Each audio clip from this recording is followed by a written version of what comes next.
Preface. The message which comes through loud and clear from Sri Nisargadatta Maharaj's final teaching is: return to what you were before your so-called birth, the emergence of a particular body with which you have identified yourself so willingly and unthinkingly.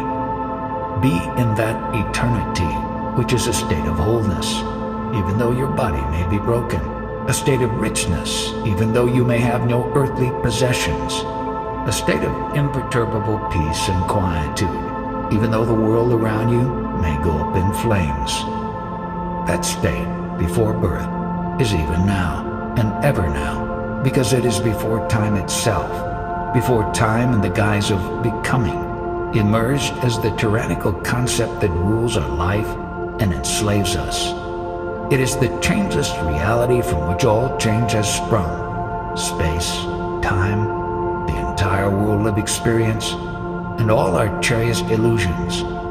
Thus, to ponder over and to take to one's heart Maharaj's wisdom is truly partaking of the nectar of the gods, because it restores to us our original pristine and blissful condition, the rediscovery of our source.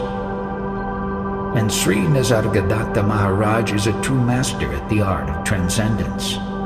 Without perceiving the actual nature of this transcendence, one can never properly understand Maharaj, because all one's efforts remain a mere intellectual activity.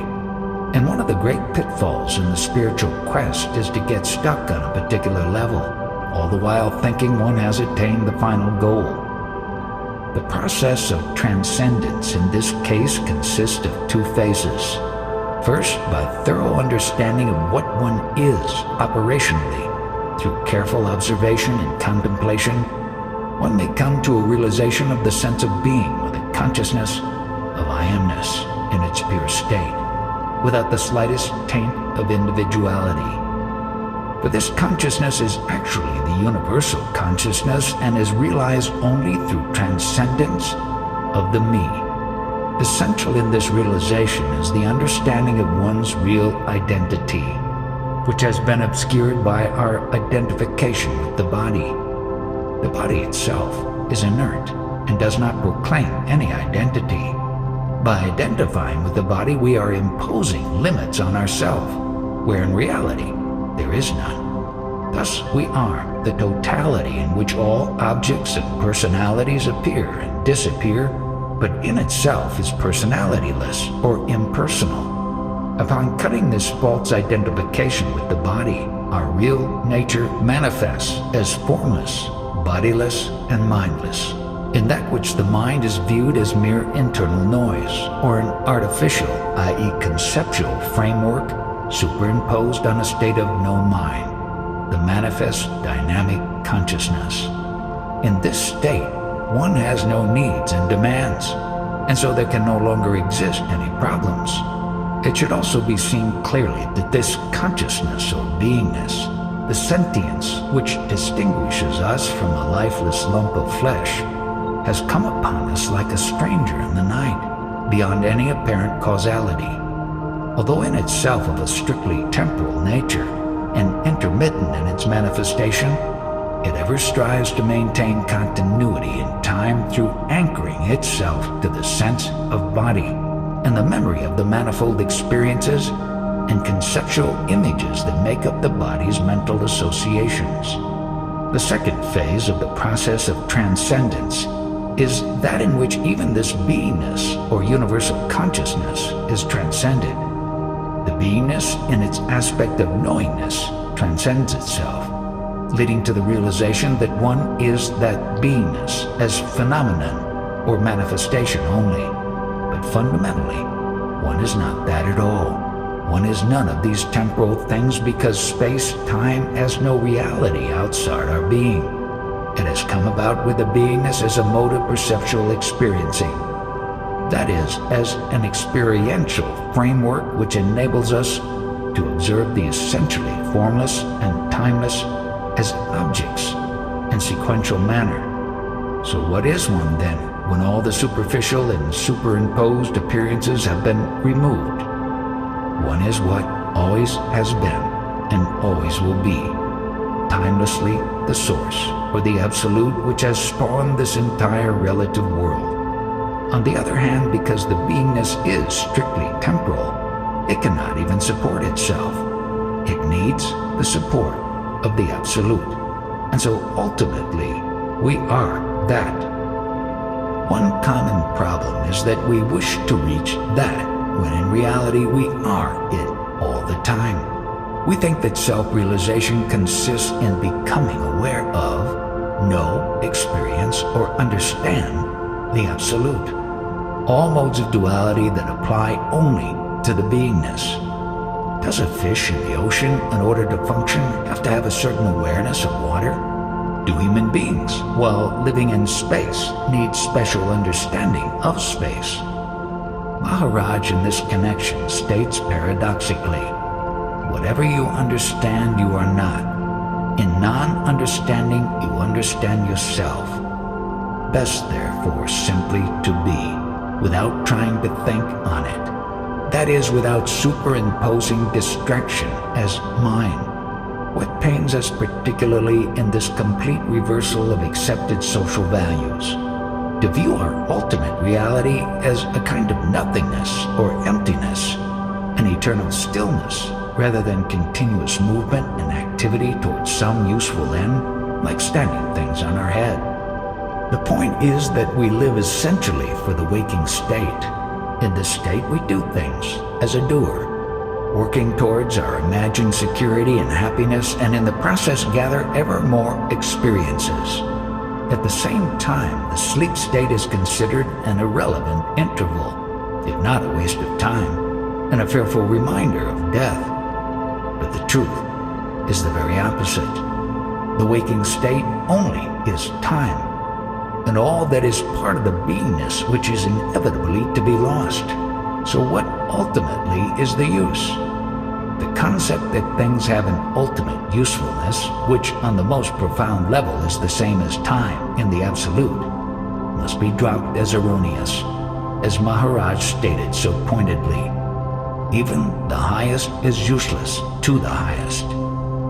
In dreamless sleep, all the memories of the day's activities are lost, and there is then no problem at all. There is no time to pass or waste. And when we wake up, we have only the memory of a blissful state. The fact of the matter is that the waking state is only another dream, and part of the same mechanism that causes us to dream in our sleep. The twofold transcendence, as sketched above, may perhaps be further clarified by the following analogy. While looking at a motion picture, we are so taken by the apparent reality of the moving figures on the screen that we momentarily forget they are actually the shadows cast from a large number of static pictures, and that what we are really looking at is the screen only. In this observation, the screen is the only reality. All else is appearance, and therefore illusory. This analogy relates respectively to the separate individualities in our world perception and the universal consciousness or beingness. Yet ultimately, this screen would not have been observed but for the light from the projector, which is what we actually perceive as reflected by the screen. Similarly, the beingness could not have manifested without the light of the Absolute. And just as the physical light itself cannot be perceived directly, but only through reflection against a surface, so the Absolute, as pure subjectivity, cannot be experienced directly but manifests as consciousness, only through its reflection against the relative world, as objectivity. Maharaj on many occasions introduces a little Hindu cosmogony when referring to whatever happens in the beingness as the action of the three gunas on the five elements and their interplay. One reason is obviously to establish a connection with these classical Hindu notions that are so familiar to the Indian portion of his audience. However, I suspect that a more important consideration is to stress the strictly impersonal nature of the world process, which absolutely does not allow for the presence of a doer. After all, if we have come about as the result of such interplay of impersonal elements, we are essentially still that only impersonal, since at no time has an individual entity been introduced except as concept. At other times, Maharaj refers to the universal consciousness as the chemical, emphasizing its inherent mechanistic character. Thus, we are ineluctably led to the conclusion that everything happens by itself, and that an individual doer is totally a figment of our imagination. One could also say that a separate I would have entailed the infusion or creation of an individual soul on a fundamental level. Having understood what our real nature is, it now appears that Maharaj has miraculously transcended all theories of creationism.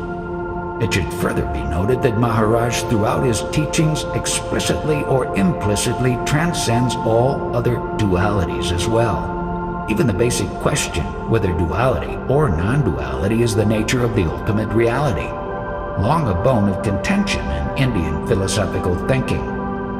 On the level of beingness or manifestation, through seeing that all divisions are unreal and that not a thing has self-nature or an intrinsic identity, one comes to the clear conviction that the ultimate reality is non-duality or Advaita. However, even this understanding becomes invalid when transcending the beingness itself on the level of the absolute or unmanifest. The absolute, being attributeless or non-qualitative, cannot be said to be even non-dual. It lies beyond both duality and non-duality. Another way to approach this problem would be to ask, who poses this question about duality or non-duality? He must himself be of the nature of duality or non-duality, as the case may be, and this renders his conclusion in the matter meaningless. Because, as Protagoras has phrased it so eloquently, man is the measure of all things. The world perception is necessarily contiguous with the nature of the perceiver. This means that the answer is already contained in the question, and so really only defines the limits of the questioner. Meditation on this point silences the questioning intellect and leads to its transcendence. The duality of theism and atheism is likewise transcended.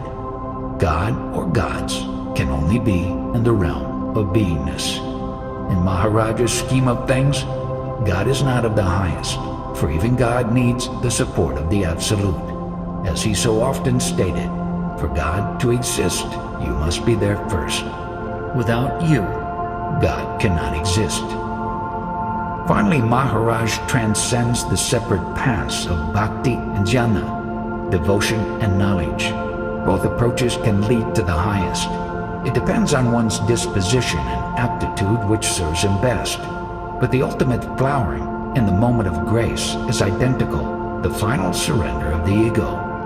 It is an event that transcends any path and any personal attributes. Thus, Maharaj's uniqueness is perhaps the universality of his teaching, which is equally valid and pertinent to the heart-oriented and the head-oriented person, the East and the West.